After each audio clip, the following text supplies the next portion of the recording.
Tracking news bureau chief नियाज़ हुसैन तुनियो मुंजी Sindh report मूजिब कंबरलग गोठ जीण अबड़ो जो रवासी कंबर पुलिस खिलाफ एहतजाज मुज़ाहिरो जना खां रैली कढी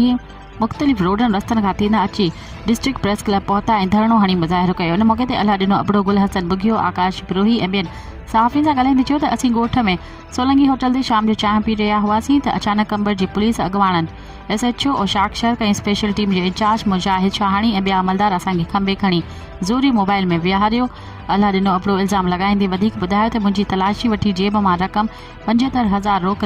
रुपया कढी वरिता आहिनि। असांखे SI सेंटर ते रखियो वियो ऐं पुलिस असां खां वधीक 3 लख रुपयनि जी घुर कई ऐं चयाऊं त अगरि तव्हां 3 लख न ॾिना त तव्हांजे भाउ सदरुद्दीन खे हाफ़राए कंदासीं। मूं पटे सटे 1 लख रुपया ॾिना, पोइ बि मुंहिंजे भाउ खे जंघ में गोली हणी हाफ़राए कयो वियो। असां सिंध जे वज़ीर आला लाड़काणे DIG साहिब खे अपील था कयूं त जेके बि पुलिस अमलदार इन कम में मुलविस आहिनि उन्हनि मथां कानूनी कार्रवाई करे असांखे इंसाफ़ ॾिनो वञे, न त असां एहतजाज जारी रखंदासीं।